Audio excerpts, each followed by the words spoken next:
2026 July 17 Siraj editorial. ARC ലക്ഷ്യമിടുന്നത് ആരെ? ഭീകരവാദവും തീവ്രവാദ പ്രവർത്തനങ്ങളും ഏതൊരു പരമാധികാര രാഷ്ട്രത്തിനും ഭീഷണിയും ശക്തമായി പ്രതിരോധിക്കേണ്ടതുമാണ്. എന്നാൽ സുരക്ഷാ മുൻകരുതലുകൾ രാജ്യത്തെ ഒരു പ്രത്യേക ജനവിഭാഗത്തെ മൊത്തമായി സംശയത്തിൻ്റെ നിഴലിൽ നിർത്താനും അവരുടെ വ്യക്തി സ്വാതന്ത്ര്യത്തെയും മൗലികാവകാശങ്ങളെയും ഹനിക്കാനുമുള്ള ആയുധമായി മാറുമ്പോൾ അത് ജനാധിപത്യത്തിൻ്റെ അന്തസത്തയ്ക്ക് നേരെയുള്ള കടന്നാക്രമണമായി മാറുന്നു. ഗുജറാത്ത് പോലീസ് പുറത്തിറക്കിയ പുതിയ ആൻറ്റി റാഡിക്കലൈസേഷൻ സെല്ലിൻ്റെ ARC മാർഗരേഖകൾ കേവലം ക്രമസമാധാന പ്രശ്നത്തെ ചൊല്ലിയുള്ളതല്ല. രാജ്യത്തെ മുസ്ലിം സമുദായത്തെ വ്യവസ്ഥാപിതമായി പാർശ്വവൽക്കരിക്കാനും അവരിൽ ഭീതി സൃഷ്ടിക്കാനും ലക്ഷ്യമിട്ടുള്ള ബോധപൂർവമായ നീക്കങ്ങളുടെ ഭാഗമായി വേണം വിലയിരുത്താൻ. താടി വളർത്തൽ, സ്ത്രീകൾ നിഖാബിൽ ധരിക്കൽ, പള്ളികളിൽ ഈത്തിക്കാഫ് അനുഷ്ഠിക്കൽ, അറബി സംസാരിക്കൽ തുടങ്ങി ഭരണഘടനാപരമായ മതസ്വാതന്ത്ര്യത്തിൻ്റെ പരിധിയിൽ വരുന്ന വ്യക്തിഗത അനുഷ്ഠാനങ്ങളെയും ശീലങ്ങളെയും തീവ്രവാദ ലക്ഷണങ്ങളായാണ് ഗുജറാത്ത് പോലീസ് പ്രഖ്യാപിച്ചത്. അത്യന്തം അപകടകരമാണ് ഒരു സമുദായത്തെ മൊത്തം സംശയത്തിൻ്റെ നിഴലിൽ നിർത്തുന്ന ഈ പ്രവണത.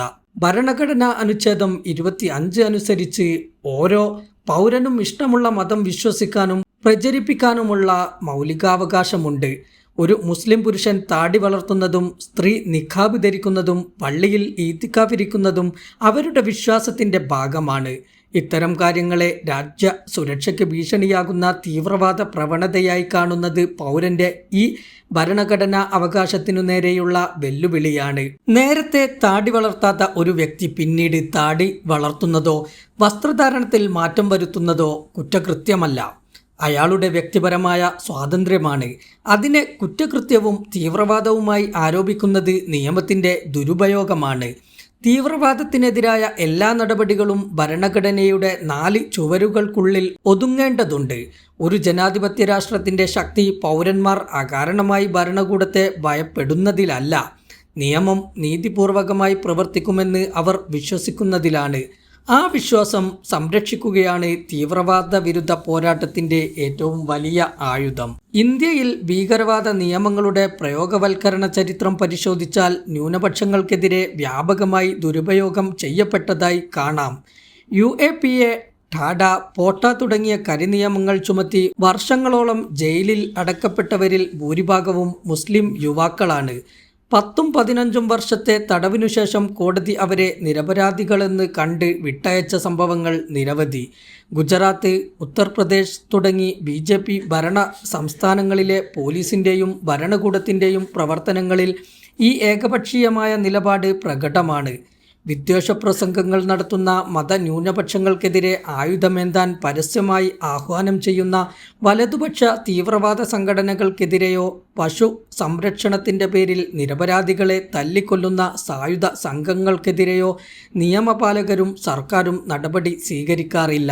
ഇത്തരം പക്ഷപാതപരമായ പോലീസ് നയങ്ങൾ അന്യവൽക്കരണം, സാമൂഹിക അകലം, വിദ്യാഭ്യാസ തൊഴിൽ തടസ്സങ്ങൾ തുടങ്ങി നിരവധി ഗുരുതര സാമൂഹിക പ്രത്യാഘാതങ്ങൾക്കിടയാക്കും.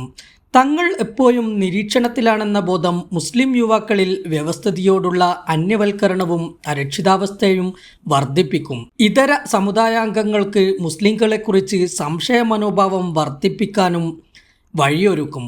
ഒരു മുസ്ലിം യുവാവ് താടി വളർത്തുമ്പോൾ അവൻ തീവ്രവാദിയാണോ എന്ന് അയൽക്കാരും നാട്ടുകാരും സംശയിക്കുന്ന തരത്തിൽ സാമൂഹിക അന്തരീക്ഷത്തിലും മതിലുകൾ തീർക്കും.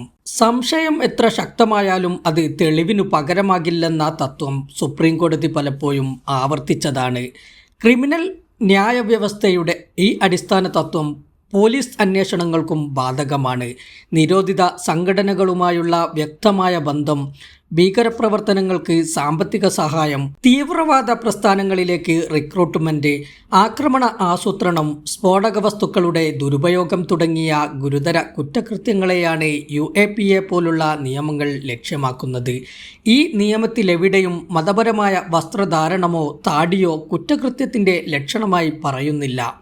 ഒരാളുടെ വേഷത്തെയോ ജീവിതാനുഷ്ഠാനങ്ങളെയോ വിചാരണ ചെയ്യാൻ തുടങ്ങുമ്പോൾ നിയമം ഭരണഘടനയുടെ പാതയിൽ നിന്ന് തെറ്റുകയായി.